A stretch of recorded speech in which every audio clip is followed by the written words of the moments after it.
Hey guys, आज का topic होने वाला है कि कौन-कौन से स्टेप्स मैंने लिए, क्या-क्या स्टेप्स मैंने फ़ॉलो किए हैं जर्मनी लैंड होने के बाद। ओके, लाइक आज मेरा बैंक अकाउंट वगैरह सारी चीज़ें खुल गई हैं, ब्लॉक्ड अकाउंट एक्टिवेट हो गया है एंड लाइक एक और चीज़ जो है वो मैंने यहाँ पर कॉन्ट्रैक्ट साइन किया है। एवरीथिंग जो है मैं इस वीडियो में बताने वाला हूँ। ये मेरा 15 दिन का ही स्टेप्स थे, 15 दिन में मेरी सारी चीज़ें आई एम फ्री नाउ। अब मेरे को कोई ऑफ़िशियली जो चीज़ें होती हैं वो करने की ज़रूरत नहीं है। ओके, लाइक ऐसे मैंडेटरी स्टेप्स बचे नहीं हैं ऐसा। ओके, तो सबसे पहले स्टार्ट करते हैं अपने सिम से। तो पहली बात बता देता हूँ कि सिम जो है वो मेरे को लकीली वीएफएस मुंबई में जब मेरा अपॉइंटमेंट था वहाँ से ही फ्री ऑफ कॉस्ट में मेरे को एक लिबारा की सिम जो है वो लोगों ने ऑफ़र किया था उनके स्टाफ्स ने। अ, वो लोग नियो ग्लोबल कार्ड भी ऑफ़र कर रहे थे बट मेरे पास पहले से ही था तो वो मैंने डिनाई कर दिया। बट लिबारा का सिम जो है वो फ्री में मिल रहा है तो मैंने ले लिया। बट उससे पहले मेरे को कुछ आइडिया नहीं था कि कहीं से सिम वगैरह कैसे करना है, क्या करना है ना? तो मेरे को एक वीडियो जो है वो मिली थी जो जिसका लिंक जो है मैं डिस्क्रिप्शन में डाल दूँगा। वो मेरे को काफ़ी लाइक डिटेल में बता दिया कि कैसे यहाँ पर आके जिन लोगों के पास भाई अब जैसे कुछ लोगों को वीएफएस से सिम ऑफ़र ना हो, कुछ लोगों के पास ना हो तो वो क्या करें? एंड स्टूडेंट फ्रेंडली होना चाहिए सिम, है ना? तो वो वीडियो ने काफ़ी हेल्प किया था मेरी, तो उसका डिस्क्रिप्शन में मैं लिंक डाल दूँगा, आप वो चेकआउट कर सकते हो अगर जिसके पास इंडिया से सिम जो है वो नहीं लेके आ रहा है। फॉर एग्ज़ाम्पल एक और चीज़ जैसे लिबारा की सिम मेरे पास थी और मैंने ये डिसाइड पहले से ही करके रखा था कि मैं अपने इंडियन सिम में 1 ईयर का रिचार्ज करवा दूँगा, इन केस अगर कुछ ओटीपी वगैरह की ज़रूरत पड़ती है या फिर एक्टिवेट रखना है सिम को। और वो मैंने अपने पेरेंट के मोबाइल में ही इंसर्ट करके आया था तो मेरे पास उस टाइम जब लैंड यहाँ पे किया था तो मेरे पास कोई इंडियन सिम नहीं था, ओके? सो मेरे पास अ, और उसमें यार मेरे को इतना ज़्यादा खर्चा करना भी नहीं था ये इंटरनेशनल रोमिंग वगैरह में, है ना?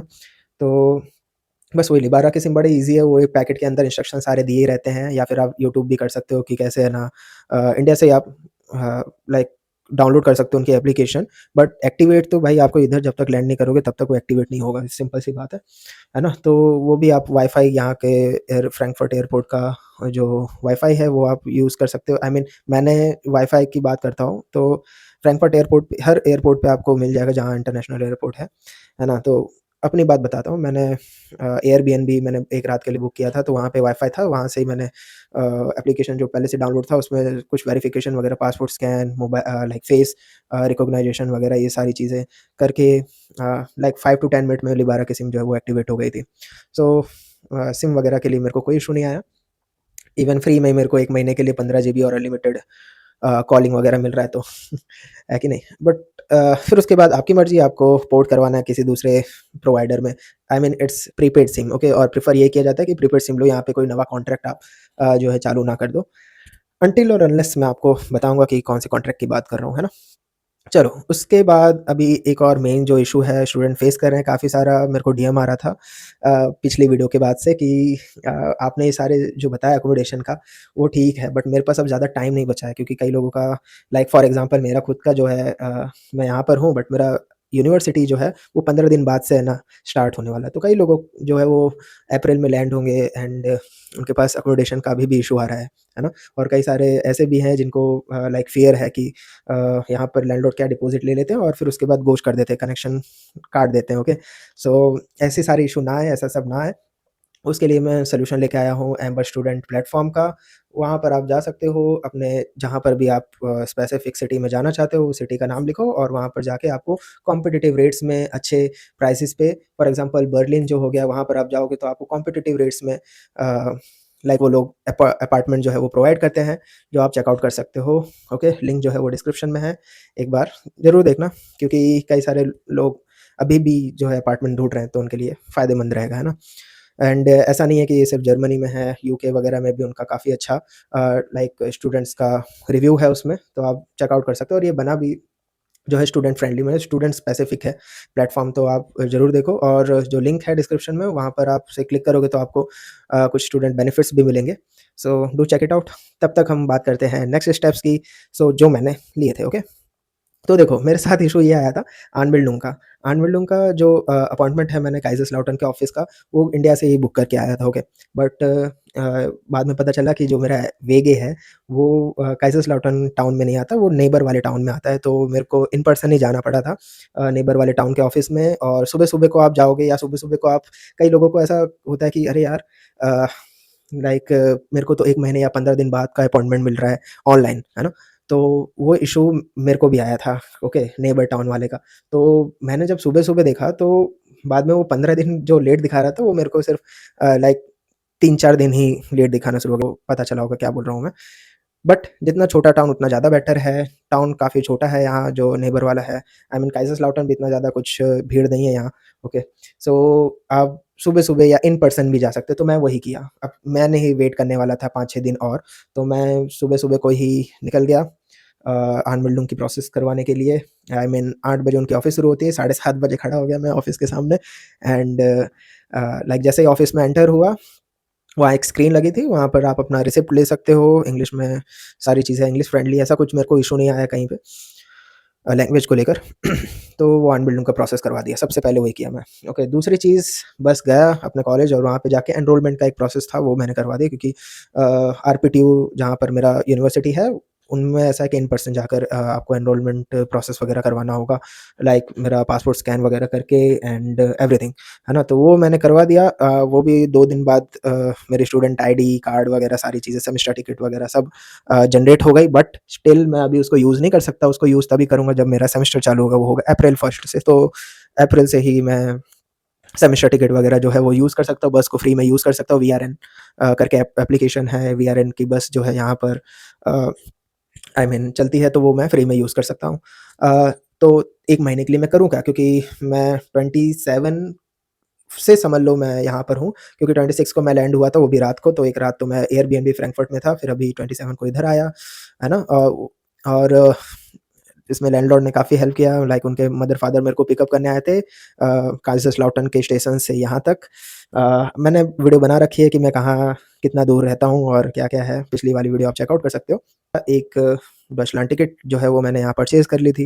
ये डॉचलैंड टिकट 63 यूरो की पड़ती है, बट मेरे को 69 यूरो की पड़ी क्योंकि उसमें अगेन टीसीएस कट गया था मेरा एंड एनमेल्डुंग डन। फिर उसके बाद ये मेरा डॉचलैंड टिकट डन, मेरा सेमेस्टर की जो टिकट है, आई मीन एनरोलमेंट वगैरह वो भी कंप्लीट, सिम का भी इशू कंप्लीट, और ये सारी चीज़ें आप जो है साइमल्टेनियसली करो या फिर आप वन बाय वन करो, आपकी मर्ज़ी, ऐसा कुछ वो है नहीं।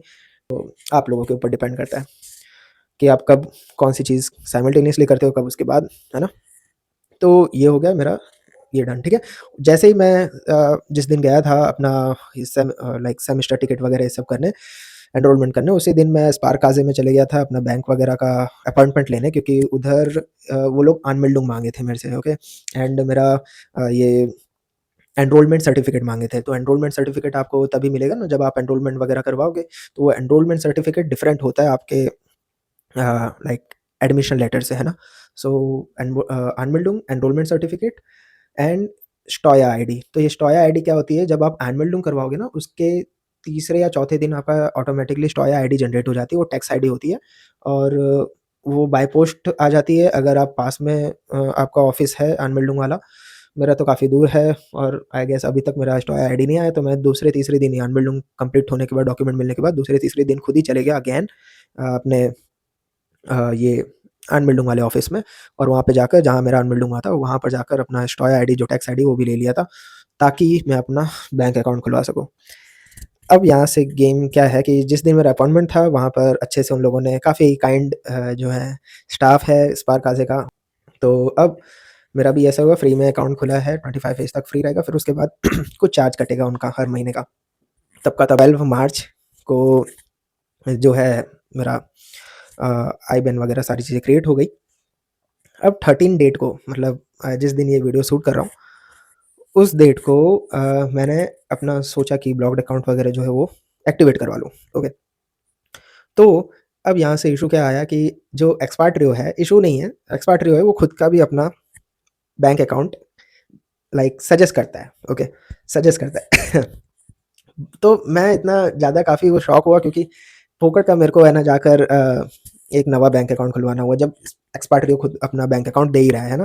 यूनिक क्रेडिट करके कोई उनका बैंक है जर्मन ब्रांच का, तो वहाँ से मेरा आईबैन जो है वो भी जनरेट हो गया आज के दिन, okay. And everything done, like मेरा ब्लॉक्ड अकाउंट एक्टिवेट करने का।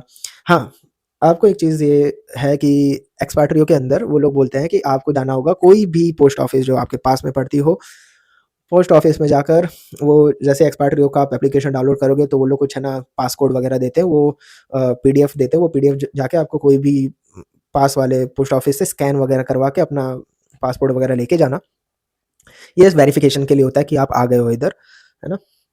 एंड जो हेल्थ इंश्योरेंस है टीके का, वो भी एक्टिवेट करवा लिया मैंने, डन, कोई इशू नहीं आया। एंड इवन मेरा जो ब्लॉक्ड अकाउंट का अमाउंट है फर्स्ट मंथ का वो भी आ गया। So that's all the process, कुछ इशू नहीं आया मेरे को कहीं पे भी ऐसा। बस ये है कि पेशेंस रखना पड़ता है। नवा कॉन्ट्रैक्ट जो है वो साइन किया है, वो कॉन्ट्रैक्ट है लायबिलिटी इंश्योरेंस का। स्पार्क आज़े वाले भी मेरे को ऑफर कर रहे थे liability insurance, private liability insurance, काफ़ी फेमस है जर्मनी में, और काफ़ी अलग-अलग वेंडर लोग चूज़ करते हैं, ज़रूरी नहीं है, सब मोस्ट ऑफ सबका सेम ही है फ़ॉर्मूला, किसी का अलग नहीं है कुछ, है ना? तो मैंने जहाँ से अपना लायबिलिटी इंश्योरेंस चालू करवाया वो है गेट सेव करके, है ना? जिसका लिंक आपको डिस्क्रिप्शन में मिल जाएगा, आप वो भी चेकआउट कर सकते हो। लाइक ये कुछ 4 यूरो का होता है, 4-5 यूरो का, हर महीने आपका 4-5 यूरो कटेगा और इससे आप काफ़ी सेफ रहोगे।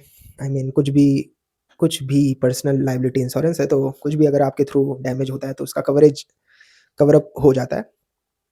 इम्पोर्टेंट ध्यान से रीड करना, उसमें कई सारी चीज़ें कवर नहीं होती है, और ये मैं ज़्यादातर प्रोवाइडर्स की बात कर रहा हूँ लायबिलिटी इंश्योरेंस की।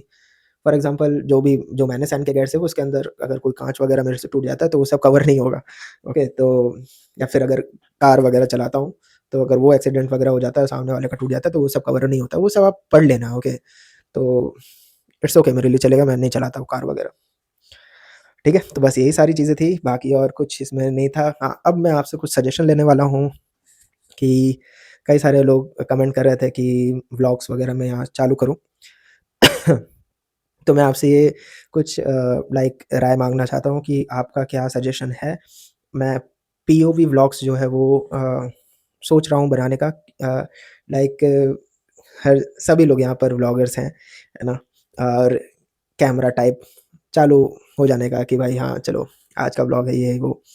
तो मैं कुछ सोच रहा हूँ कि पीओवी व्लॉग बनाऊँ, आई मीन जिसमें कैप में या फिर चेस्ट में माउंट करके मैं कैमरा जो है आपको बताऊँ कि यहाँ की एनवायरनमेंट, यहाँ का सीनरी कैसा है, एंड वॉइस ओवर दूँ। अगर कुछ भी ऐसा कुछ इन्फॉर्मेशन टाइप का कुछ मेरा एक्सपीरियंस जो है वो आपके साथ शेयर करना चाहता हूँ, तो वो पीओवी के साथ शेयर करूँ। व्हिच कैन बी लाइक, ये मेरा पॉइंट ऑफ व्यू है ना? बाकी आप बोलो, क्योंकि मैं कैमरा एक सोच रहा हूँ परचेज़ करने का। DJI का ऑस्मो नैनो, है ना? वरना अगर वो व्लॉगर वाला आता है तो उनका एक पॉकेट 3 करके भी आता है व्लॉगिंग के लिए, वो व्लॉगिंग के लिए, है ना? बट पीओवी मैं ज़्यादा सोच रहा हूँ। बाकी आप बताना कमेंट्स में, शेयर करना। तब तक के लिए मिलते हैं एक नेक्स्ट वीडियो में, और do check out amber student, link description में है। अगर आपको अकोमोडेशन का कोई भी इश्यू आ रहा है वो सॉल्व करके दे देंगे। मिलते हैं नेक्स्ट वीडियो में, तब तक के लिए।